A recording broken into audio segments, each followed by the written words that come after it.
us being a statewide initiative, a lot of people just hear about what we do in Marion County. And so my vision for the future of CPLI is for us to actually have more of our programs throughout the state.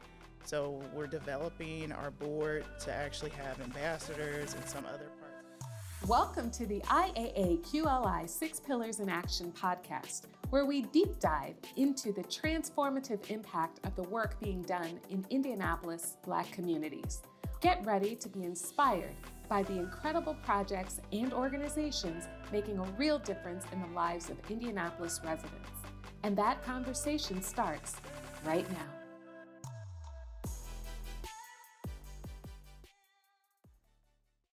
Welcome to another episode of the 6 Pillars in Action podcast, where we take an in-depth look at the incredible work of the IAA QLI, or the Indianapolis African American Quality of Life Initiative.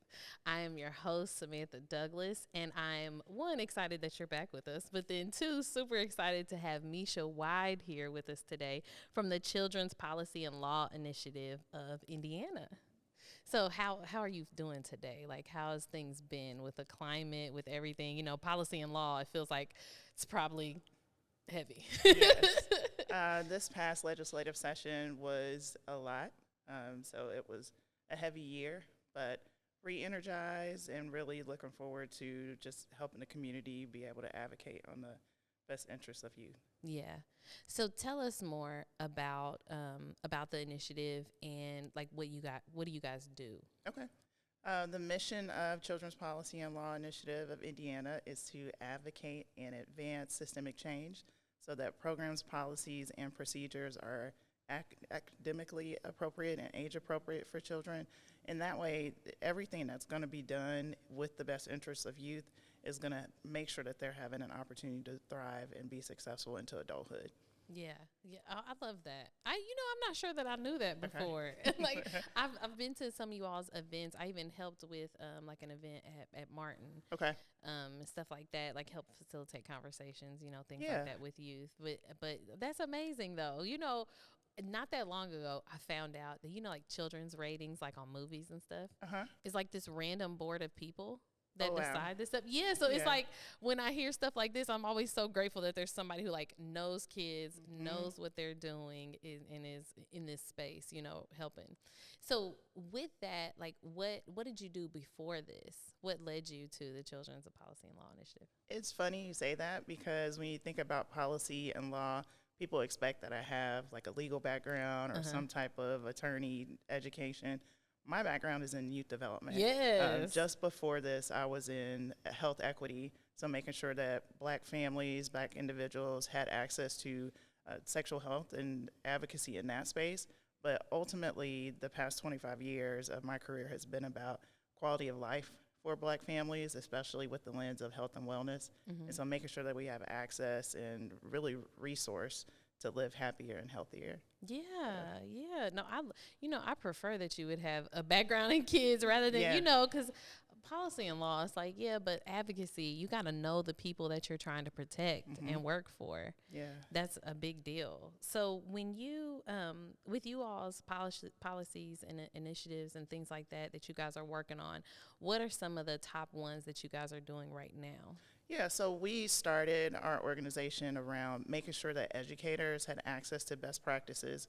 And so the real origination of the organization was because at the time in 2012, the disproportionality of discipline was really seeing a lot of Black and brown youth that were suspended and expelled.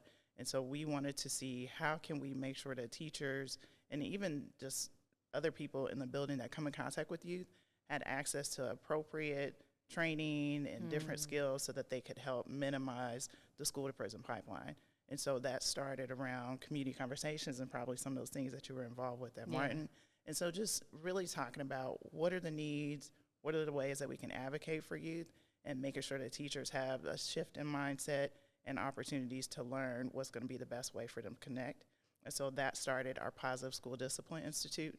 Since its inception, we've been able to train 72 school teams. Oh my God. And so each of those teams has a makeup of 5 to 10 people that are either teachers, school resource officers, guidance counselors, but also including administrators. So making sure that leadership is involved And it's just giving them different ways to connect and have mindfulness and opportunities to focus on wellness and different things like that in the schools. Yeah. So that's our program that focuses on educators. From that program, again, we incorporated some youth voices, so making sure that we were listening to what they said were the issues. We developed our Youth Justice Leadership Program, and with that, we take youth and have workshops, take them to the State House, and so they can actually talk to stakeholders and lawmakers. So I know you just mentioned youth. Outside of just involving them in that initiative, what are the other ways you guys engage like youth and make sure that you're actually like effectively representing them and their interests and perspective? Yeah, so we have a workshop that's around advocacy for youth and giving them a toolkit of resources to say, what are those issues that you and your peers are seeing? What are some of the concerns that you have? And how to connect them to those resources in the community that can help them navigate that a little better. And so not only do we have that workshop, but it's a summit at the end of our cohort that would allow them to actually share some of the research about those issues that they have. Oh, that's amazing. So when you heard about this opportunity with the IAAQLI grant, where did you find that alignment or did you find alignment with you guys' mission? Is that what encouraged you to apply for it or? So the program started with IAAQLI prior to my starting with the organization, but it very much is in alignment with our programs around being culturally responsive and making sure that educators have the best tools to be able to support their staff, their students, Yeah. And so that way, I think the pillars of IAAQLI at the beginning were focused around making sure teachers had that kind of training, so enhancing and making sure there's qualified and quality professional development for educators. And so it was a perfect alignment in what we were doing and what IAAQLI was looking for. Is there other ways? I know you talked a little bit about before, like the school to prison pipeline and how, our children of color, especially our Black kids, are getting like more punished or punishments more severe and things like that. Like, are there other things too that they see in school outside? Because I feel like every time we talk about it, we only talk about punishment. Was there other things in the schools that you all saw that also needed to be addressed? So we instantly saw a shift from some of the schools that were participating in our program where they incorporated different opportunities throughout the day for students to have breaks or like mindfulness rooms and even incorporating that for staff. Yeah. Because if we think about the staff, they're humans and they have sometimes different issues that they may be dealing with, and so they'll look for ways to mitigate that and incorporating mindfulness throughout the day. Yeah, I briefly worked at a middle school, and for Teachers Appreciation, they love to send a sucker around or some candy or something. And I used to tell them all the time, y'all, these teachers don't want no candy. Like, pay some massage therapists to be down there so on their prep period they can come get a massage or that's how you show some appreciation. Yeah. Give them a moment to like relax or like come down from the day because it's hard dealing with kids all day. It is super hard. I've even seen some schools incorporate kind of like a quiet room or just a space that is going to allow for teachers to take those breaks and sometimes a little mini nap if they need to, something like that. Yeah. So how did you all prioritize the IAAQLI funds? What did it specifically fund?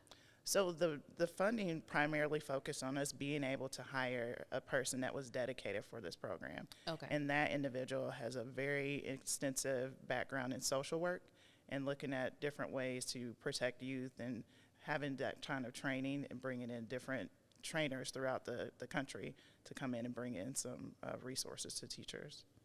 Have you guys had any stories in specific through this program initiative that really stick out to you? And that's why I mentioned some of my favorites already because it's amazing to see people actually put the training into action right away. Yeah. And you can see a mindset shift with those educators by hearing about a lesser amount of suspensions or a lesser amount of students being taken out of class and even seeing an increase in graduation rates. So knowing that simple changes about how to have a better connection with students are going to lead to that type of outcome. How, like, so moving forward with this, I don't know if you guys have applied for the most recent one. I hope you have. But moving forward, how does these funds help you all with sustainability of such programs, so that even, if or once this funding opportunity is no longer there, you guys can continue this work? So the expansion of our program is to actually look at the students and encouraging them to go into education or go into social work, and really looking at the pathways for our students to actually do this work. And so we kind of started that out with a pilot with this program by looking at some of the local universities and talking to those pre-service teachers in their first and second year to say, as you're training, think about these community partnerships. Think about these ways that you can better connect with the youth instead of being focused on punitive actions. And so our hope is that as we expand the program and continue forward, that we're encouraging more young people to become our teachers, to become our administrators, and really pouring into them and giving them internship opportunities so that they can. I know you mentioned you all's cohort a little bit ago, but can you tell us more of what that does? So does that help with like leadership development and things like that with these kids, so that it teaches them to then like begin to advocate for themselves? Okay, can you give us more about that? So the youth program initially was focused on leadership development and teaching them how to be advocates in their community. From that, they're able to issue spots, so seeing what are some of the concerns with different issues that may have popped up in the community, doing the research, finding the data to support what their position is, and teaching them about how to handle themselves with public speaking, or how to actually present, and taking them to the State House so that they're talking directly with lawmakers, and having a little bit of poise, because sometimes we don't agree with the things that our lawmakers are presenting, and so having that type of poise and respect, so really teaching them how to be the civic leaders of our city for the future.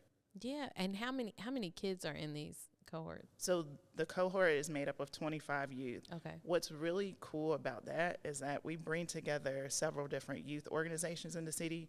So these are their leaders that we're training to be the leaders of their organizations. Oh, okay. Oh, that's cool. So is that how the kids get into it then? Yep.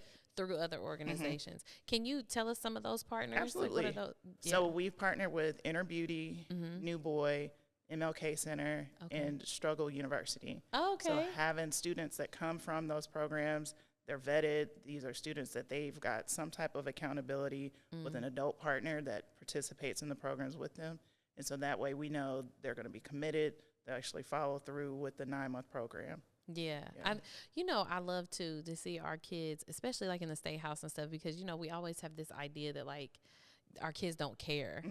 And I was like, they care so passionately every time I see them. Every time I see them, every time I talk to them, they care so much about so many things. And so, like, has that been you all's experience as well? Absolutely. And really, their response is that people don't listen to them. So the more opportunities that we give them to actually use their voice and see the power of them coming together with their statements, that is what excites me. So getting them into the State House and actually being able to make an impact and feel that pride. Were they able, so when they went, were they able to see like tangible results of them going and speaking with legislators? So it's really cool because we prepare them with the bills and say, here's who you'll talk to, these are the issues that you'll have. And for them to actually be, within this type of distance with a lawmaker really empowered them. And even the day that I took them to the State House this year, they were able to speak in front of a group of 300 people. And you can instantly see just the encouragement, especially for some of them, that's the first time having that kind of platform. And so just seeing that immediate sense of pride and just passion for what they were doing was exciting. That's incredible. I didn't realize you guys were doing like so much of this. That's incredible. So moving forward, like how do you see this evolving? How do you see this program evolving? So with us being a statewide initiative, a lot of people just hear about what we do in Marion County. And so my vision for the future of CPLI is for us to actually have more of our programs throughout the state. So we're developing our board to actually have ambassadors in some other parts of the state. Right now we've got new board members in Evansville. We've got new board members in Fort Wayne and developing the same in the Gary area.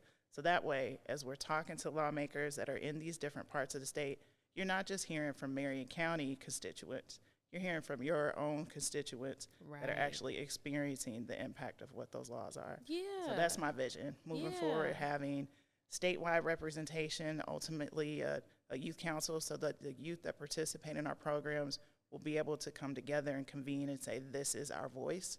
And so having that kind of vehicle for our youth. So how can folks find you? Like, how can youth get involved? How can parents find you to force their youth to get involved? I'm just playing, but how do they find you? So we have a coalition that is very much focused on youth justice, and it's the Indiana Coalition for Youth Justice. You can find us on all social media platforms, and then we're also on social media as CPLI. And so just looking for ways for people, you can use your gifts and talents, either making calls, sending emails, sending letters. Lawmakers do actually take account for those calls and seeing where people are calling from, what their concerns are, because if they write something and nobody talks about it, they'll just feel like the community didn't care. And so the more that we can empower people to actually let them know what their feelings are is how we can further our mission.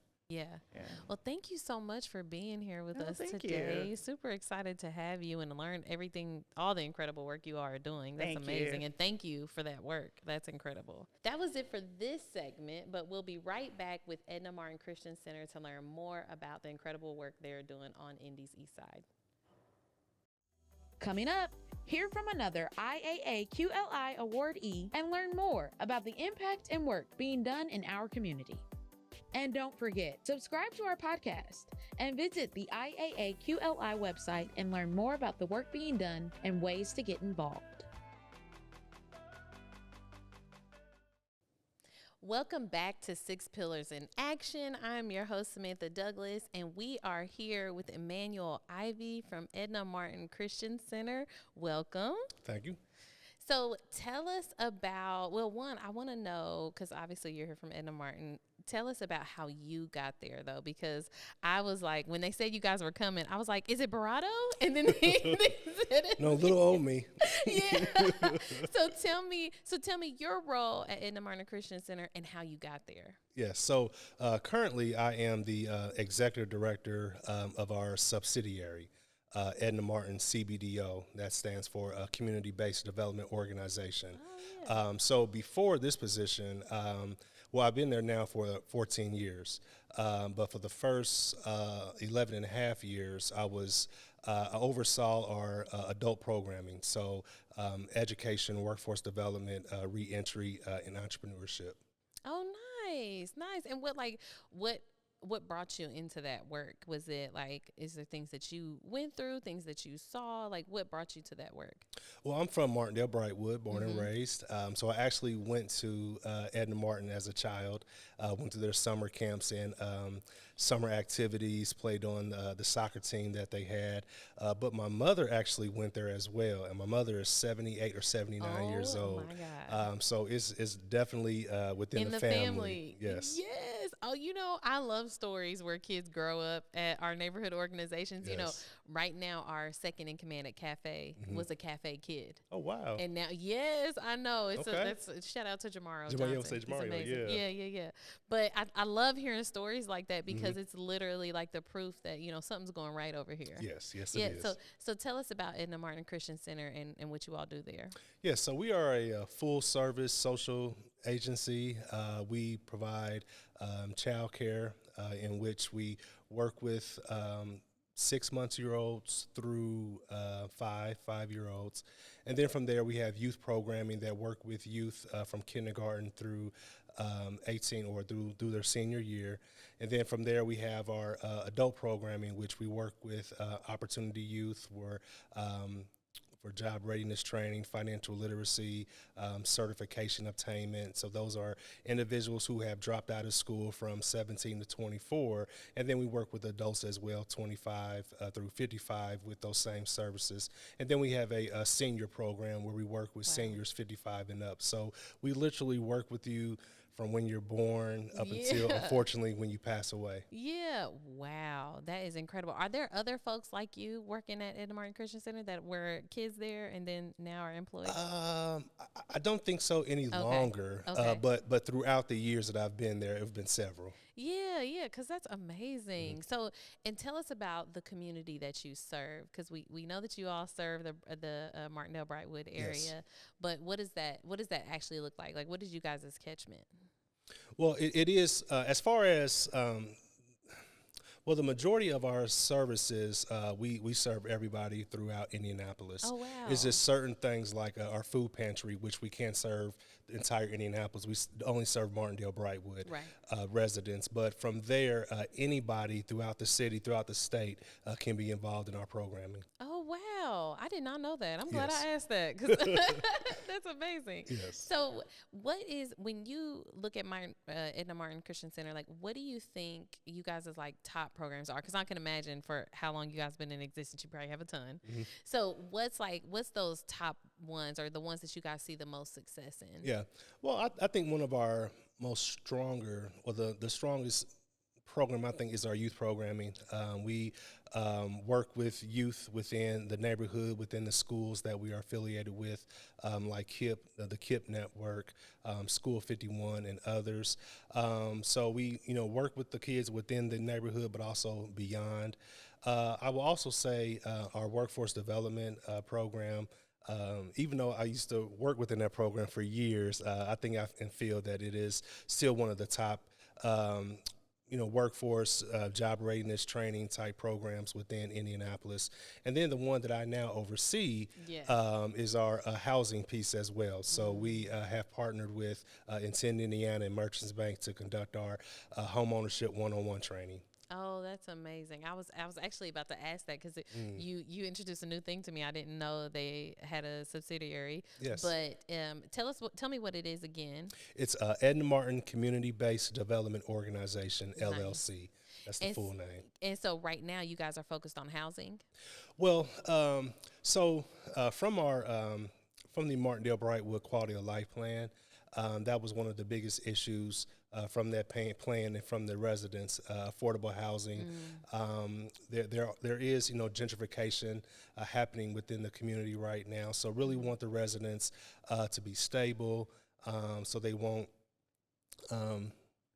unfortunately, be displaced, out of the neighborhood due to high rent and/or home ownership opportunities that is present. But so our goal is to combat the gentrification by purchasing properties, so we can build upon them, so we can sustain the affordable housing stock in Martindale Brightwood. Yeah, one of the things that I love about Martindale Brightwood is that, and people probably would think this is not a good thing, but I love that there's small houses.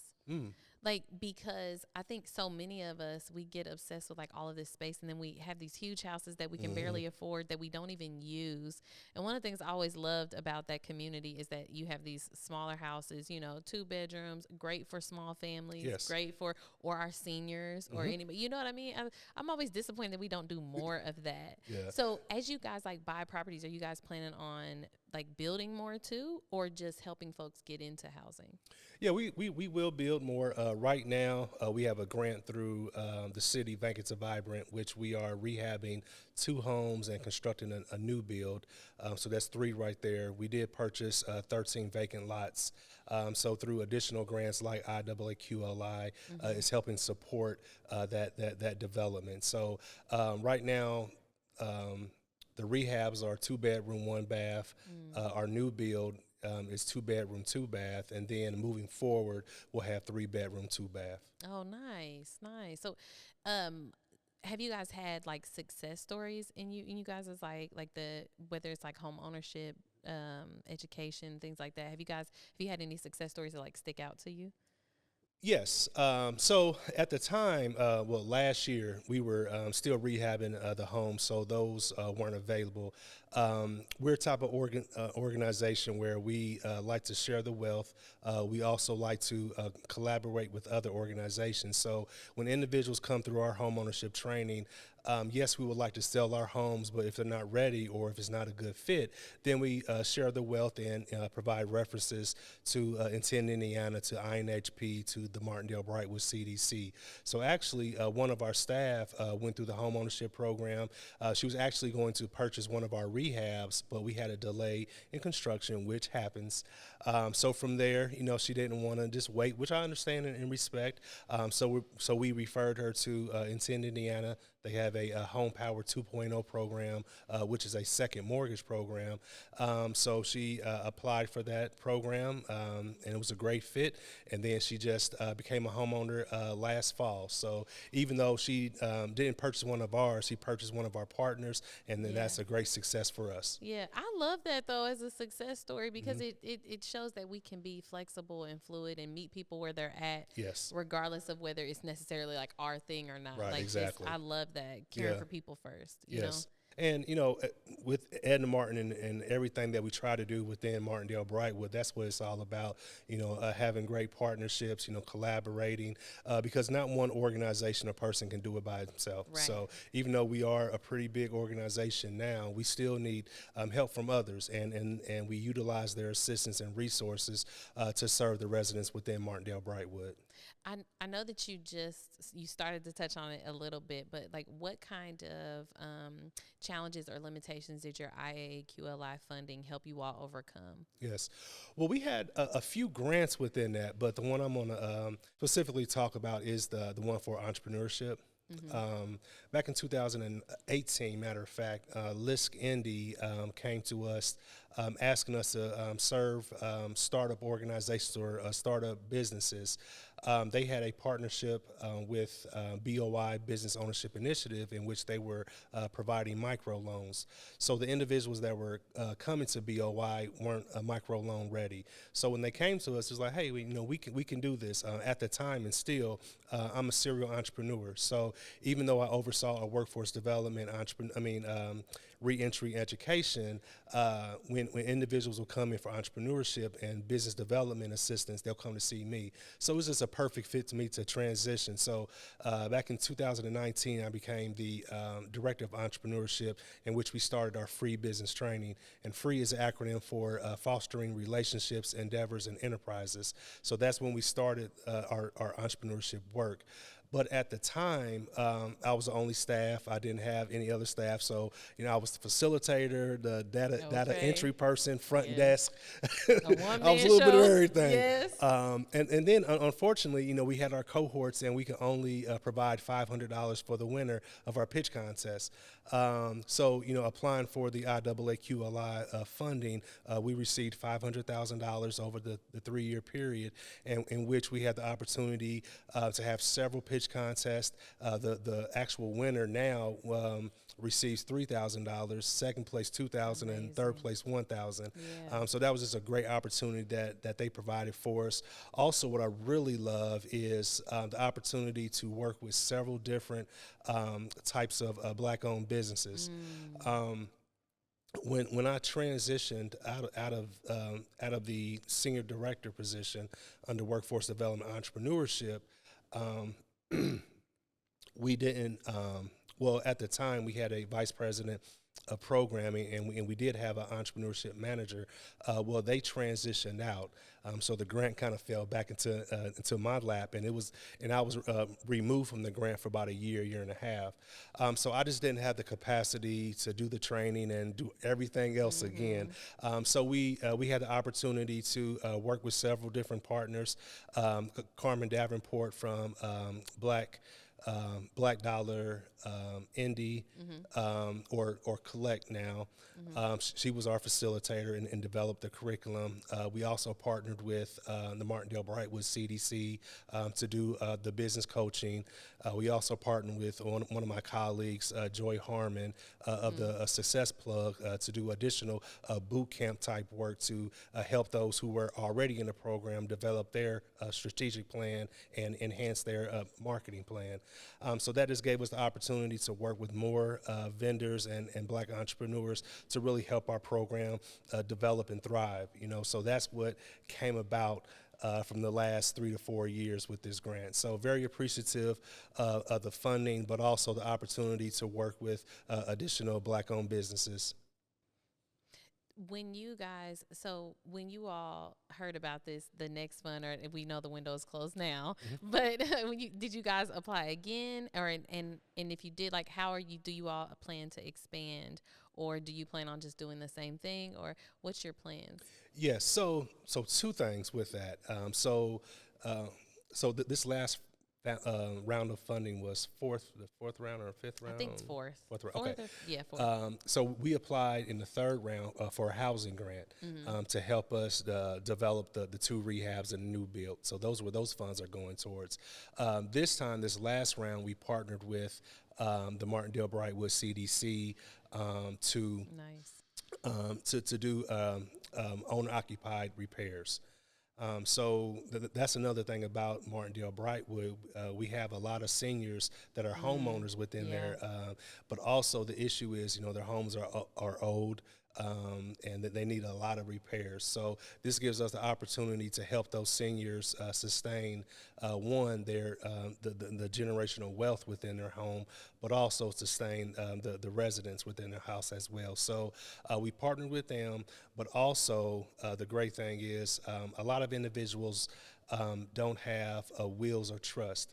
So we talk about generational wealth when individuals purchase a home, but how about if that owner dies and, they don't have a will, or their, grown children aren't on their deed or title, they, lose the house to probate court. Now they got to fight the courts just to get the house back. So we want to provide sustainable generational wealth. So we are going to work with Prosperity Indiana in having estate planning workshops, and then from there we have up to 20 individuals that will actually, if they don't have a will, will purchase the will for them or the trust. So this is where the funds are going towards on this last round.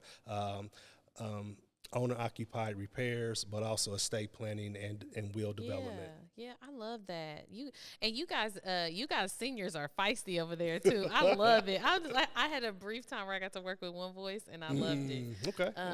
But and too, I wanted to say, after what you just said, it made me think of like how they always tell us we're in silos, we're in silos. But you just listed so many partnerships. Yes, there are so many of us that are working together to get things done, to meet folks' needs. And I'm so glad that you highlighted all of those partners, because I think it's such a big deal for for us to start breaking down this thing about silos, because it's just not true. We're actually doing great work. It's not. And that's where, honestly, I think where the Martindale Brightwood Quality of Life Plan comes into place.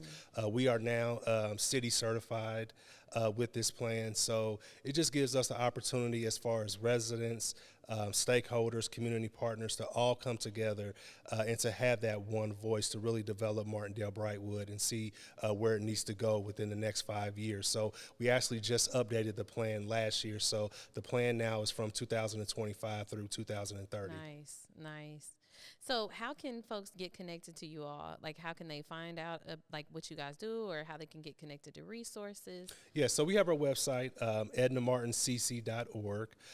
Also, we are on Facebook, LinkedIn, and Instagram as well. And our phone number is 317-637-3776. Amazing. Thank you so much for being here with us Thank today you. and sharing. Thank you all for joining us today for another episode of 6 Pillars in Action podcast. Make sure you like, share, subscribe, follow us on social media at IAAQLI, and we will see you next time. We hope you enjoyed today's 6 Pillars in Action podcast and learned more about how the IAAQLI funding is impacting our city. And remember, to stay up to date on what's happening with IAAQLI and the 6 Pillars in Action, subscribe to the podcast in Spotify, Apple Podcasts, and Google Play. You can also check out the 6 Pillars in Action newsletter, blogs, and other videos on our website at IAAQLI.org. Until next time, let's continue to celebrate the power of transformation. See you next time.